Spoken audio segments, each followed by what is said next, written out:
the jobs picture in the U.S. is looking better. And that's evidenced by the jobless claims numbers that we got this morning. Interesting that we are not seeing, perhaps, maybe it's not surprising, that we're seeing not more reaction. But let's bring in Christopher Vecchio, dailyfx.com senior strategist. Chris, what's your read on the economic data? We still have a bunch of data that's coming out at 10 a.m., but what's your read on the data we've got thus far and the reaction to it? The reaction hasn't been as upset as Brian has been. The markets are taking the jobless claims data in stride. Certainly cycle lows during the pandemic, some of the best data that we've seen in several decades here out of the United States on the jobless claims front. So that's good news.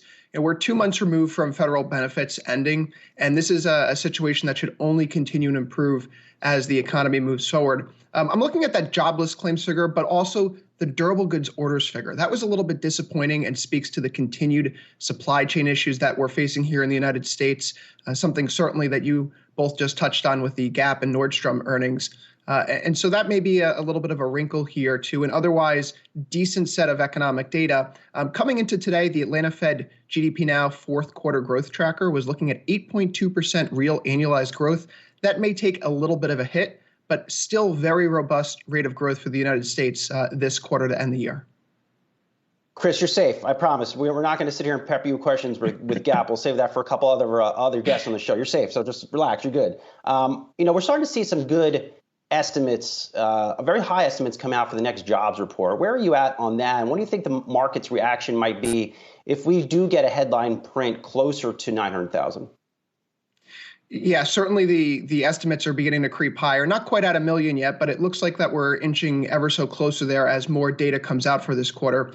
And it's beginning to stir some speculation overall that the Fed may change its taper timeline. I think if you parse the words of Jerome Powell, Fed chair, at the November Fed meeting, it was pretty clear that the pace of QE tapering at $15 billion per month was only set for November and December. There was this optionality to increase or decrease the rate of tapering starting in 2022. And if you listen to the remarks that he laid out earlier this week after his nomination for his second term for Fed chair, same thing for Lael Brainerd, they both mentioned inflation very directly as a concern. So on one hand, you have continued high inflation prints in that 6, perhaps even 7% range moving forward into the first quarter, coupled with these very robust non-farm payrolls reports.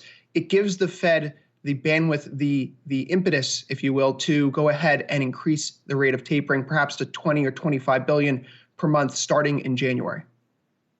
Chris, you have FX behind you, so I want to ask about the dollar because we have been seeing this renewed strength in the U.S. dollar.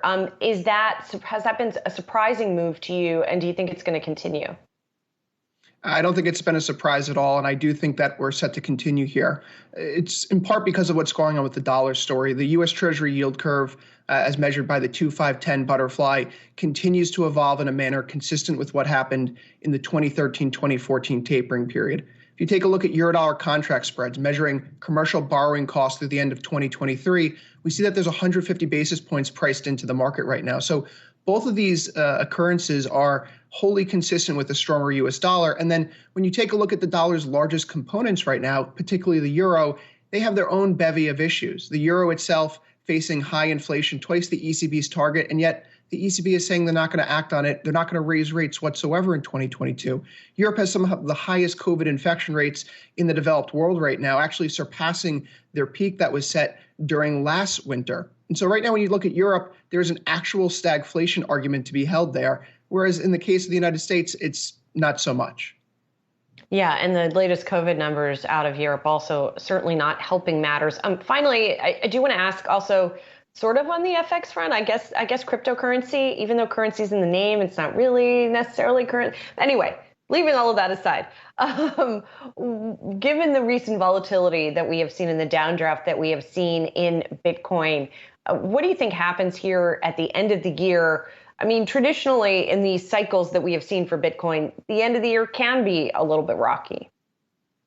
Well, actually, if you take a look at some of the seasonality measures, very much like what we see with U.S. stock markets, if it's the NASDAQ, the Russell, the S&P, the last 2 weeks of November and the first 2 weeks of December tend to be very, very strong periods for risk in general.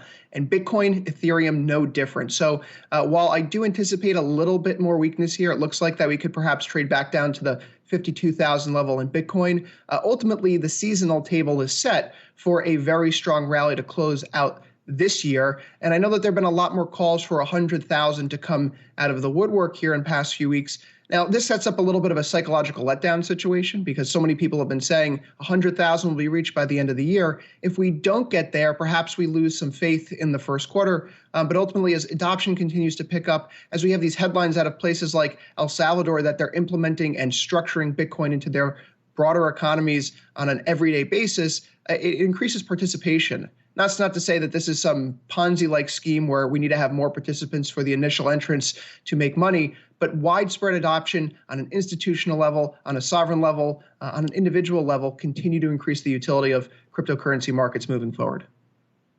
Chris, good to see you. Thanks for being here and happy Thanksgiving. Chris Ravecchio of dailyfx.com.